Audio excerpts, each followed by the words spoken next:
In this video, I'm going to show you how to film and edit a clone of yourself. That seems complicated. It's not. In fact, it's really easy. 3, 2, 1. Here we go!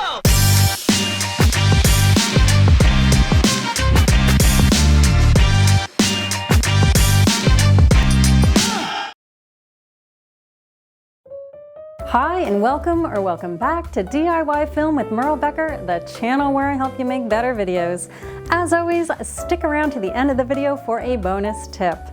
All right, let's get into this cloning tutorial. Here's what you need to make this work. A camera, of course, with a tripod. The tripod is key because you need the camera to stay in the exact same spot for both of your shots. And edit software. I'm using Adobe Premiere. However, if you use a different edit system, the principles are the same if you know how to do a feathered crop. All right, so here goes. Step 1, write your script. If you're talking to yourself in your clip, you should write down exactly what it is that you're going to say. That way you'll know exactly how long to pause as you're reading each version of yourself's lines, and how to react to yourself when you're filming it. You'll see what I mean in a minute. So script it. Write it all down first. Step 2, film version 1 of yourself. So ultimately, you're going to first film version 1 of yourself, then you're going to film version 2. For each version, you're going to need to sit or stand on opposite sides of your frame. And when you're filming, make sure that the version 1 doesn't move past the middle point of your frame. And the same with version 2. So start with version 1.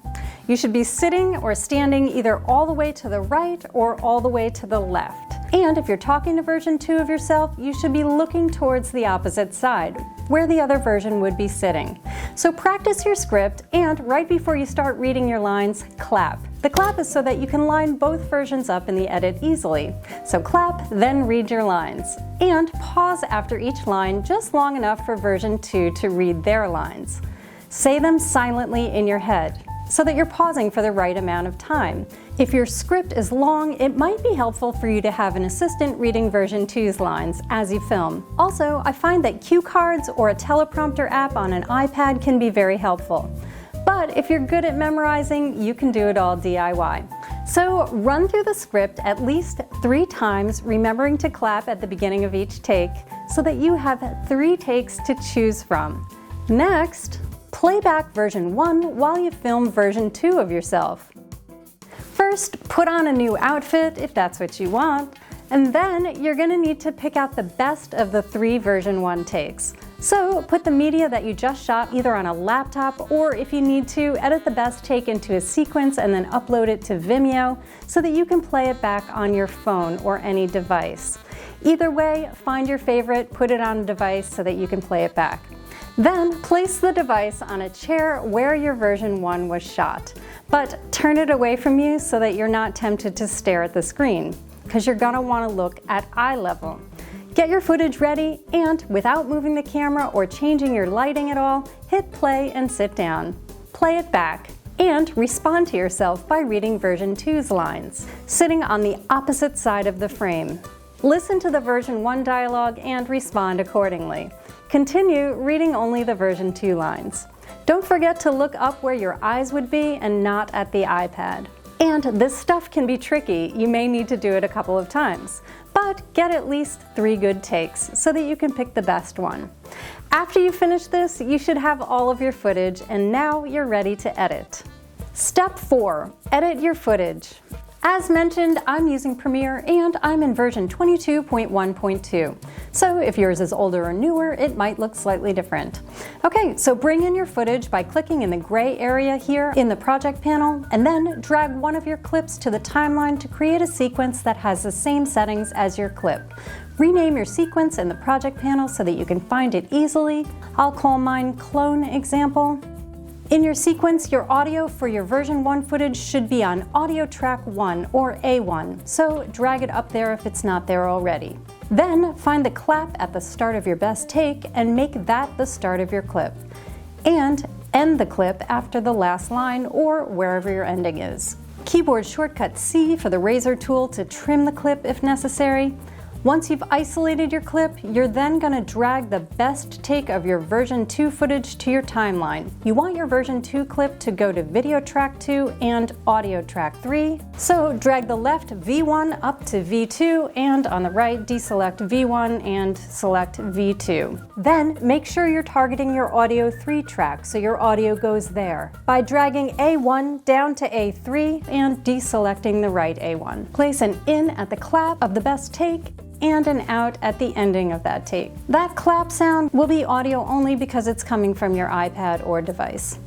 Then drag your version 2 footage down to the timeline and place it after version 1. Then you're going to match up the claps for version 1 and version 2 using the audio waveform. So drag your version 2 clip directly over your version 1. If you don't have your waveforms enabled, do so in the little wrench menu by your timeline. You can see your audio waveform by holding your cursor between the 2 tracks until the icon changes, then dragging down to make the track wider. Now you can line up the clap sounds and your version 1 and version 2 tracks should be in sync. The very last part of this step is to go through your version 2 audio and cut out all the parts where you hear your iPad or your device. In this video, I'm going to show you how to film and edit a clone of yourself. That seems complicated. It's not. In fact, it's really easy. Step 5. Crop the top shot.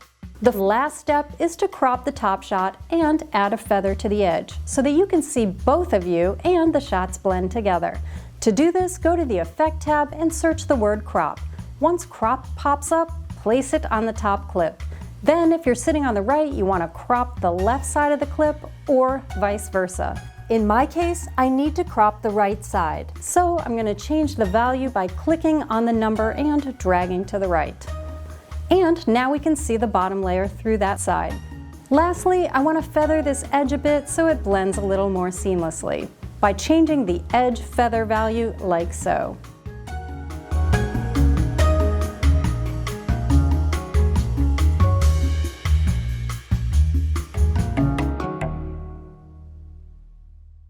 In this video, I'm going to show you how to film and edit a clone of yourself. That seems complicated. It's not. In fact, it's really easy. So just play with the values until your footage blends nicely, and pretty soon you'll be talking to yourself. Movie magic. All right, let's do that tip. One way to make sure you don't forget your script is to get a teleprompter app. There are several free ones, but my favorite is Prompt Smart. And I paid $20 for the Pro version. It was worth every penny though. Not only will it help you remember your lines, but if you're doing a clone video, it'll help you keep your timing even for both takes. Just load it on your phone or an iPad and place it next to your camera. So enlist the help of a teleprompter and read those lines perfectly every time. All right, as always, if you found any of this helpful, please give the video a thumbs up, subscribe, and hit the bell so you know when the next one is posted. And I will catch you next time. I will catch you next time. Not her, me.